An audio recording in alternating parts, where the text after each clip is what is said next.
Hello everybody, Suzanne Connors-Inc. from Dying Visions, Hypnosis, and Reclaim Your Practice in Your Life. Today we are going to talk about boundaries, emotional boundaries, something that people in mental health know a whole lot about and are consistently and constantly educating their patients and clients on how to create healthier ones in their lives. Because a huge part of what we do with our patients and clients is teaching them how to have healthy boundaries so that their lives are not as full of drama and trauma as when they showed up to work with us. However, given the reading that I've done on Quora, the reading that I've done on LinkedIn and other places where mental health professionals speak openly about what's going on with them,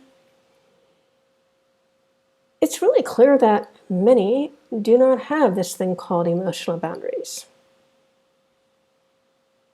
Why do I come to that conclusion? Good question.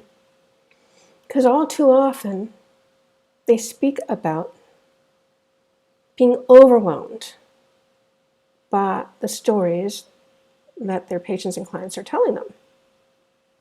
All too often, they talk about the negative effects of listening to these stories hour after hour, day after day.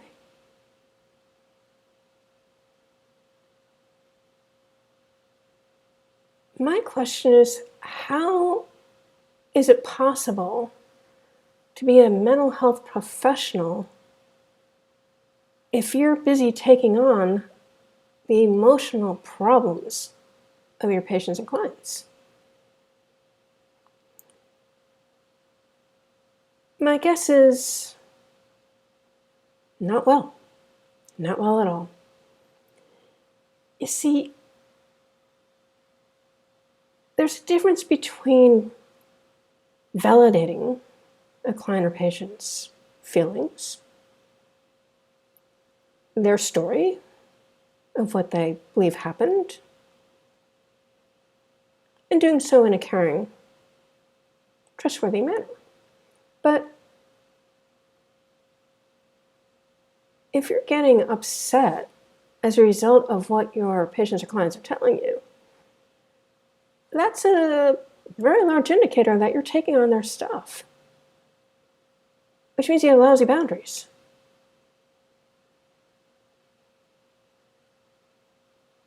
I have clients who have had horrific histories over the years. But I can tell you, there was never a time when anything that they had to tell me negatively affected me personally. Never. Because the whole idea here is that they need a safe place with someone who is strong emotionally to help them to process whatever it is that they've gone through. Thank God, in using hypnotism and neurolinguistic programming, I can help them process that stuff and get it in their past really quickly, like sometimes in minutes, sometimes in days, depending on how much content there is and how involved it all is. Which is what they employ me to do. So they can live their compelling futures. The main reason that it's worthwhile for them to employ me in the first place, to have a life that's fulfilling and contented, similar to why your patients and clients would hire you to work with them. So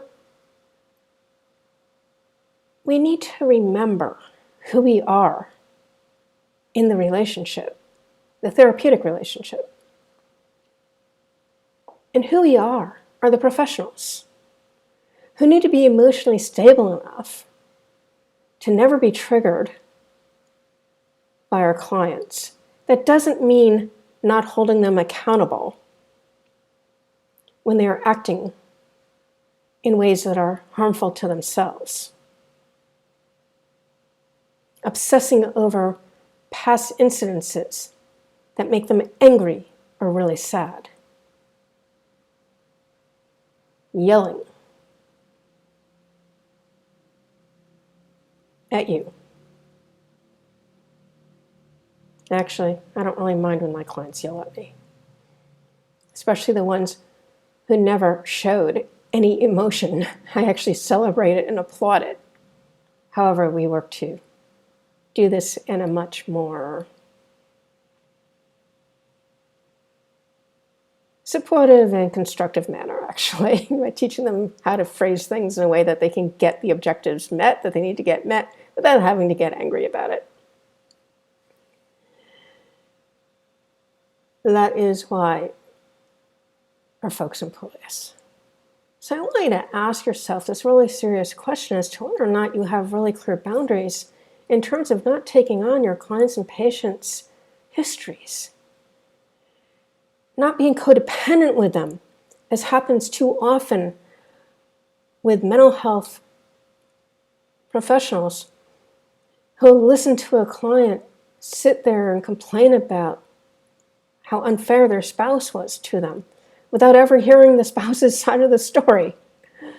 Because I can tell you sometimes the client is the problem, not the spouse. But you don't know that unless you hear both sides, do you? So, what I want you to do is I want you to really look inside yourself and make a decision that your clients' stories are just their stories. It's just the way they remember stuff. And more often than not, the way they remember stuff isn't even applicable to reality because we do distort a lot of it. Virginia Satir taught us this. And the way that our memories have to delete so much information because it can't remember it all and keep us sane. And when you're a child, you're not going to remember things the way you would as an adult because you cannot reason, rationalize, or judge another person's perspective until you have a prefrontal cortex that's developed enough to allow you to do that. Which is why reframing is such an important part of the work that we do. Boundaries. Please get your own in check before you worry about your patients and clients, because you can't help them until you do it for yourself first. And always remember that allowing your clients and patients to be angry and get even or feel resentment is never a healing technique. Forgiveness is the remedy. Always. Because there's always a cause for another person to act in the way that they do. And there's always a purpose as to why they continue doing these behaviors unconsciously. As a hypnotist, I'm able to help my clients figure all that stuff out really quickly because we work in the unconscious, subconscious mind. Most importantly, remember who you are in this relationship and act accordingly. Because your clients and patients look at you as the role model for how they're supposed to behave out in the world. And that means no codependence. That means holding them responsible for how they respond to things and helping them respond instead of react. Things of this nature. I believe you get the point. Hope you found this video to be helpful. And as always, I thank you for spending your time with me. Till next time. Bye-bye all.